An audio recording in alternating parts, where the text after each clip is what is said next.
The Empire had long been known across the galaxy as a formidable force, its range stretching across countless star systems.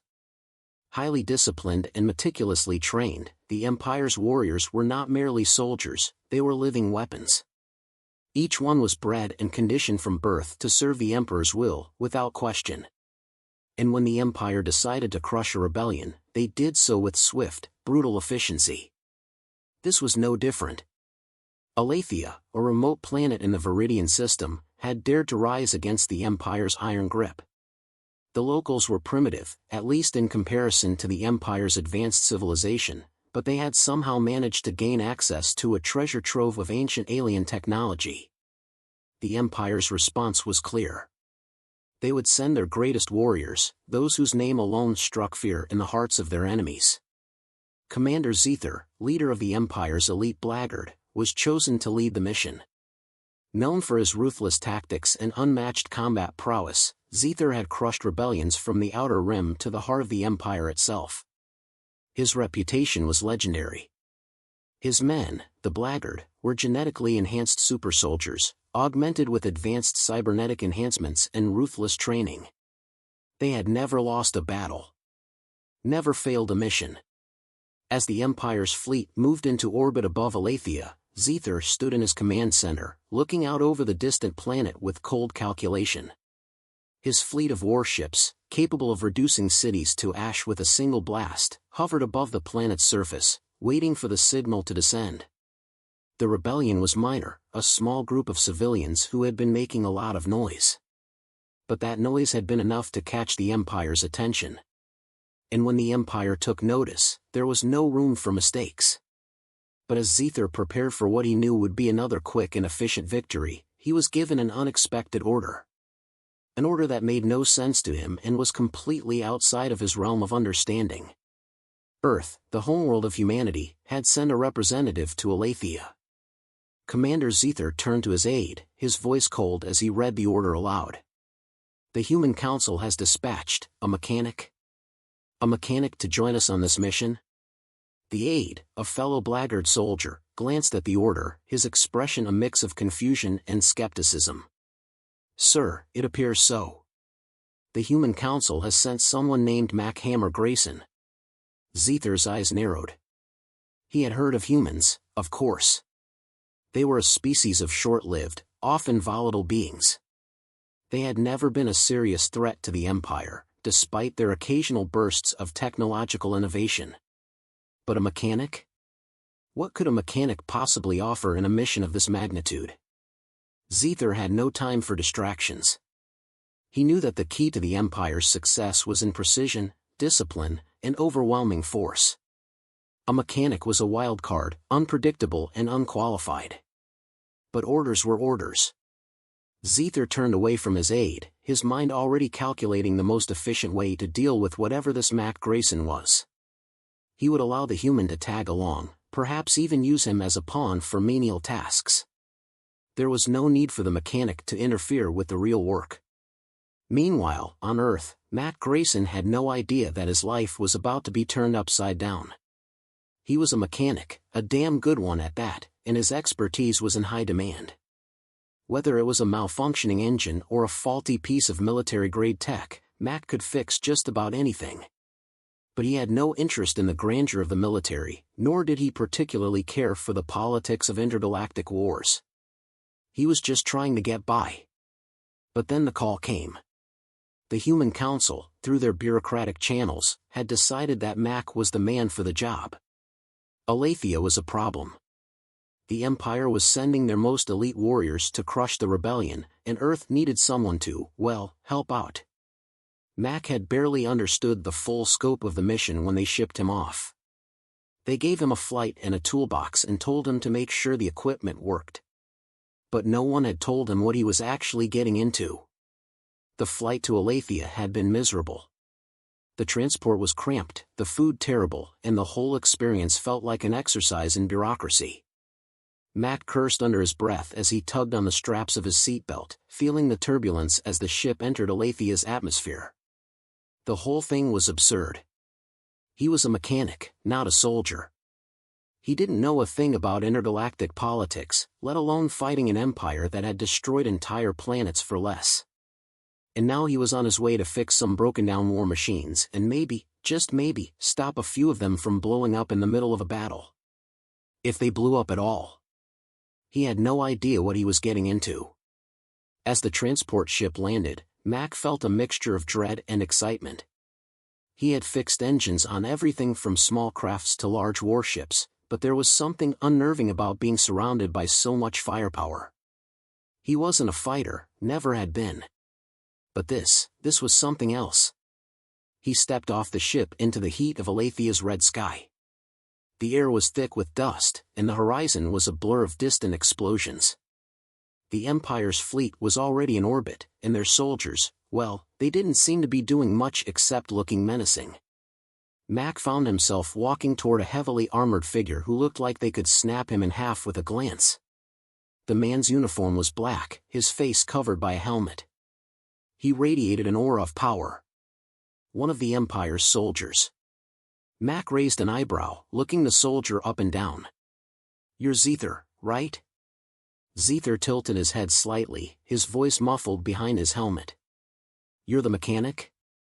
Mac smirked, his hand tightening around his toolbox. "The one and only. And you're the guy with the shiny armor. I'll let you do the fighting, and I'll just fix whatever you break." Zether didn't seem to be amused. "Keep your tools handy. We'll need them." Mac laughed, but it was more of a growl than a chuckle. "Just don't expect me to work miracles." Mac's first day on Alethea didn't waste any time throwing him into chaos. As soon as he stepped onto the dusty surface of the planet, he realized just how mismatched he was for this mission. The Empire's camp was a sleek, efficient operation, with disciplined soldiers and advanced technology everywhere he looked. Towers hummed with energy, drones patrolled the perimeter, and the air itself seemed alive with the sound of machinery. Mac was already annoyed by the sheer grandeur of it all. It wasn't that he didn't appreciate good engineering, it was that he hated working with people who thought their machines were perfect. He hadn't been on the ground for more than 10 minutes when he was pulled into his first task. A critical piece of artillery, something the Empire referred to as a siege disruptor, had stopped working. It was an enormous machine, the kind that could level entire cities with a single shot. Yet, for all its imposing size, the thing wouldn't even power on. Mac crouched beside the contraption, toolkit in hand, while a group of blackguard soldiers watched him silently. "Do you guys even know how half this stuff works?" Mac muttered, his voice dripping with sarcasm. He pulled a panel open, revealing a tangled mess of wires and circuits. One of the soldiers, towering over him in jet-black armor, stepped forward. "You're here to fix it, not run your mouth." Yeah, Mac replied, waving him off. "I'm just saying, for a bunch of elite warriors, you sure don't know your way around a circuit board." The soldier bristled, but Mac ignored him. He quickly realized the issue, a feedback loop in the disruptor's power core. It was a rookie mistake, the kind of thing he'd seen 100 times back on Earth. He rerouted the power, bypassing the faulty connection, and the machine roared to life. The soldiers nodded their approval, but Mac wasn't impressed. "Your big, bad disruptors held together with duct tape and hope," he said, slamming the panel shut. "Don't expect it to hold up in a real fight." What Mac didn't mention was that he'd intentionally introduced a slight instability into the system. Nothing that would cause immediate failure, but enough to ensure that if the Empire tried to fire the disruptor at full power, it would backfire spectacularly. He wasn't just fixing their machines, he was laying the groundwork for their downfall. Over the next few days, Mac was kept busy moving between the Empire's various pieces of equipment. Tanks, drones, communication arrays, none of it seemed to be working as intended. At first, he thought it was just poor maintenance, but the more he worked, the more he realized there was a deeper issue. Alethea's atmosphere was wreaking havoc on the Empire's technology. The planet's electromagnetic storms, combined with trace elements in the air, interfered with everything from targeting systems to energy shields. It was the kind of thing the Empire's engineers should have accounted for, but arrogance had blinded them. They'd assumed their tech was flawless, and now they were paying the price. Mac couldn't help but take advantage of the situation. Every time he fixed a machine, he made subtle adjustments, small sabotages that wouldn't be noticed until it was too late. He jammed targeting systems, introduced delays in firing mechanisms, and weakened structural supports. It wasn't much, but it gave the resistance a fighting chance. The rebels might not have the Empire's firepower, but they had something just as valuable: Mac's ingenuity. It wasn't long before Mac made contact with the resistance. He hadn't been looking for them, but they found him. Late one night, while he was working on a malfunctioning drone, he heard a voice behind him. "You're not like the others," the voice said. Mac spun around to find a woman standing in the shadows. She was young, her face streaked with dirt, but her eyes were sharp and calculating. "Depends on what you mean by the others," Mac replied, keeping his voice low. "The Empire," she said, stepping closer. "You're not one of them." Mac hesitated. Technically, she was right, he wasn't one of the Empire's soldiers. But he wasn't sure he wanted to explain his situation to a stranger. Before he could respond, the woman held up her hands. "Relax," she said. "I'm not here to fight. I just want to know why a human mechanic is working with the blackguard." Mac sighed, setting down his tools. "Long story. Let's just say I'm not exactly here by choice." The woman introduced herself as Lyra, a member of the Resistance. She explained that the rebels had been watching Mac since he arrived.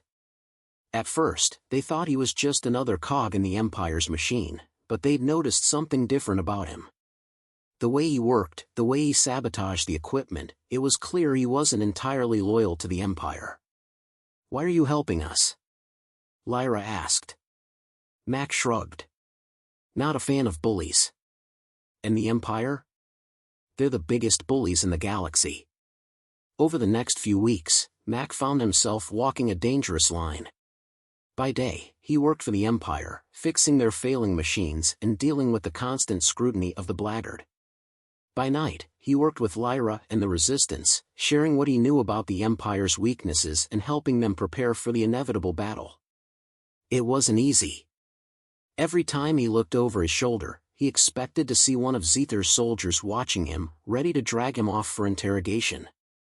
Zether, for his part, was growing increasingly suspicious. The failures in the Empire's technology were too frequent, too coincidental. He couldn't prove it, but he was certain someone was sabotaging their efforts. His eyes often lingered on Mac, the outsider in their midst. But without evidence, there was nothing he could do, yet. As tensions rose, so did Mac's determination. He knew the Empire was planning a full-scale assault on the Resistance's stronghold. The blackguard were confident in their superiority, but Mac knew better. He'd seen the cracks in their armor, the flaws in their systems. And with the Resistance growing stronger every day, he was ready to exploit those weaknesses. Still, Mac couldn't shake the feeling that he was running out of time. Zether was watching him more closely, and the Empire's warriors were growing restless. The final battle was coming, and Mac knew he had to be ready. Whatever happened, he wasn't going down without a fight. The rebellion, it seemed, had underestimated Earth's capacity for problem-solving, even if that capacity was embodied in an irritable mechanic with a bad temper. Over the next few days, Mac found himself knee-deep in Empire tech, fixing things that no one else could understand. The blackguard soldiers, initially skeptical, had begun to grudgingly respect his talent. They'd watch him at work, often baffled at how a single, unassuming human could unravel the complexity of their advanced weaponry. But Mac wasn't here to make friends, he was here to fix the mess the Empire had landed in. And there was one thing he'd learned quickly: the Empire wasn't just fighting a rebellion, they were fighting a broken system. Their machines, sophisticated as they were held together by a precarious balance of technology that depended far too much on consistent maintenance and repair. The tech was incredible, but it was too complicated, too delicate. One wrong move, and everything could come crashing down. While Mac worked on their artillery systems, which continued to malfunction with alarming frequency, the Empire's warriors prepared for a full-scale assault on the rebellion's hideout. Mac had been briefed on their strategy, a frontal assault, overwhelming force. Nothing they couldn't handle, according to Zether. The warriors would storm the rebellion's base, cut down the insurgents, and restore order with a swift, brutal show of power. Zether, standing atop a rocky outcrop overlooking the rebel camp, had his eyes fixed on the horizon.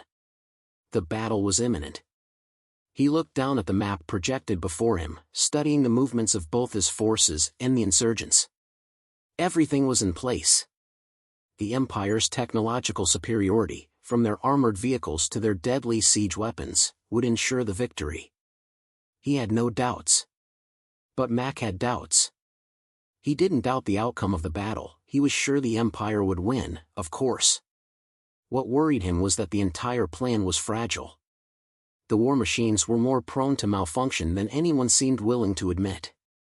And despite their elite soldiers' combat prowess, they were going to rely heavily on the very tech that Mac had been fixing.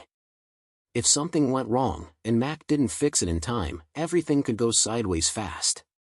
As Mac worked, his frustration deepened.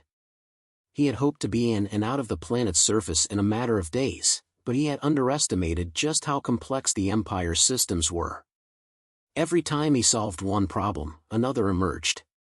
On the third day, a massive error appeared in the transport systems, a malfunction so severe it left the Empire's landing crafts grounded.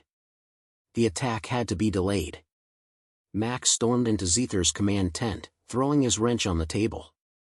"You've got a bigger problem than a few broken machines, Commander," he said, his tone more serious than before. Zether, who had been scanning through tactical reports, looked up. "This better be important, Grayson." Mac leaned in. "You can't just send these things into battle and hope for the best. They need constant calibration, constant upkeep. One wrong tweak, and your entire fleet's toast. I'm fixing the basics, but I don't think I can keep up." Zether's expression hardened. "Your job is to fix the machines, not question our strategy." "I get it," Mac shot back, "but I'm telling you right now, if you go in there without backup systems and proper maintenance, you're asking for trouble. You've got too much dependent on tech that barely works." Zether paused for a moment, considering the mechanic's words. Finally, he spoke, his voice colder than ever. "We don't need a mechanic to tell us how to wage war." Mac gritted his teeth. "Fine. But when those transport ships can't launch and your weapons start short-circuiting, don't say I didn't warn you." Later that night, as the Empire's forces began moving toward the rebellion's camp, Mac couldn't shake the feeling that something was off. The tech wasn't the only problem, there was something else, something systemic that the Empire hadn't accounted for. As the warriors began to march toward the encampment, Mac realized that Zether's reliance on brute force, rather than strategy or adaptability, was a fundamental flaw. By dawn, Mac's concerns had proven justified. The battle had started off as expected, Empire soldiers advancing toward the rebel base in perfect formation, their weapons ready to obliterate anything in their path. But it didn't take long for things to go awry. The first malfunction was small but significant. One of the Empire's mobile artillery units misfired, missing its target by miles. Then, a second transport unit stalled mid-air, its engines sputtering out of control before it crashed to the ground. Chaos spread quickly through the Empire ranks, as soldiers scrambled to regain control of their machines, but it was too late. The rebellion, far more resourceful than anyone had given them credit for, capitalized on the chaos, using old-school guerrilla tactics to fight back. The Empire's machines, once the epitome of power, had become their greatest vulnerability. Mac stood on the outskirts, watching as his predictions came to life. Zether's forces, so confident in their tech and superiority, were falling apart. The rebels weren't just using their own primitive weapons, they had scavenged Empire technology, learning how to disable it with precise attacks. The very machines Mac had been trying to repair were now working against the Empire. It was clear now that Mac's suspicions had been right. The Empire's reliance on its technology, its unwavering faith in the superiority of its machines, had blinded them to one crucial thing: human ingenuity. The rebellion, though under-equipped, had outmaneuvered the Empire by simply thinking outside the box. And Mac, the mechanic who had been sent to fix broken tech, had become the unlikely linchpin in a battle that no one had expected. As the battle raged on, Mac found himself torn between his anger at the Empire's arrogance and the undeniable truth that Earth's approach was proving more effective. The fight was no longer just about fixing things, it was about survival. He wasn't sure if he could fix the mess they had created, but one thing was clear: the Empire's greatest warriors might have been outclassed by one pissed-off mechanic with a wrench. The final confrontation began just as Zether had planned.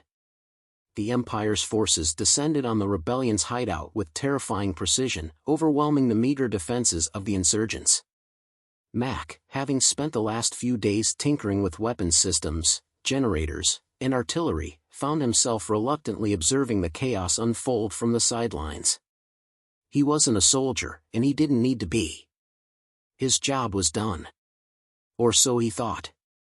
The Empire's warriors advanced with the kind of ruthless efficiency that only they could muster. Zether, watching from his command post, was confident the battle would be over within hours. The blackguards' cybernetic enhancements made them nearly unstoppable in combat.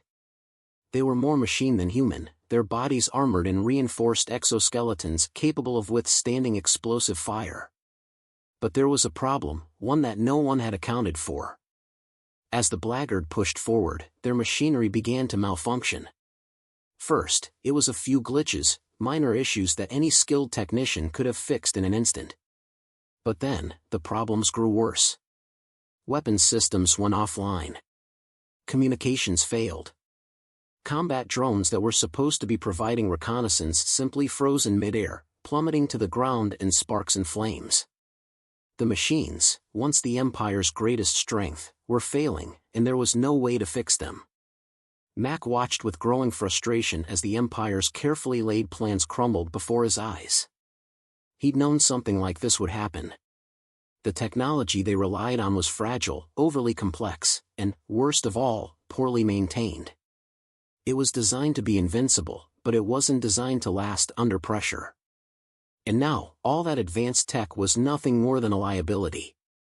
Rushing toward the front lines, Mac encountered one of the blackguard soldiers, an enormous man with black, polished armor, who had been silently observing him during the previous days. "Hammer, what's going on with the tech?" "We can't move forward," the soldier growled, his voice gruff, filled with frustration. Mac scowled. "You think I'm here to fight this mess with my hands tied? I've already fixed what I can. The rest is on you." But as the soldier turned to join the others, Mac had an idea, a reckless, dangerous idea, but one that might just turn the tide. The main power generator fueling the Empire's assault was located near the center of the battlefield, vulnerable but crucial to their success. If he could somehow get to it, Mac might be able to reconfigure it, override the system, and shut it all down, rendering the Empire's high-tech machinery useless. With little more than a wrench and the raw determination that had carried him through countless mechanical disasters, Mac made his way toward the generator. As he navigated the battlefield, the sheer scale of the destruction around him hit him hard. Explosions echoed in the distance, the cries of injured soldiers filled the air. The blackguards were scrambling, their flawless discipline now shattered by the malfunctioning tech. Mac reached the generator and quickly got to work. He cursed under his breath as he opened the panel, revealing a complex series of circuits and cables, more sophisticated than anything he'd ever seen before. But it didn't matter. He didn't need to understand the design. He needed to break it. He yanked out a series of wires, short-circuiting the power flow, then connected a few of his own tools to create a makeshift override. As he worked, he felt the ground shake beneath him. The blackguards were getting closer to their target, the rebel command center, where the last pockets of resistance were holding out. Zether's voice crackled in Mac's earpiece, demanding to know what was happening with the tech. But Mac was too focused on his task to respond. There was no time for explanations. He flipped the final switch, and for a brief moment, everything went dark. The low hum of the Empire's war machines died, leaving only the sounds of the distant firefight. Then, a loud, Mechanical whirring echoed through the battlefield as the generator malfunctioned catastrophically, sending a pulse of energy through the Empire's weapons systems. The siege weapons fell silent. The drones dropped from the sky. The blackguard's cybernetic enhancements failed. The entire assault came to a halt. Mac stumbled back, breathless but satisfied. The Empire's greatest warriors, reduced to mere mortals by their own dependence on faulty technology.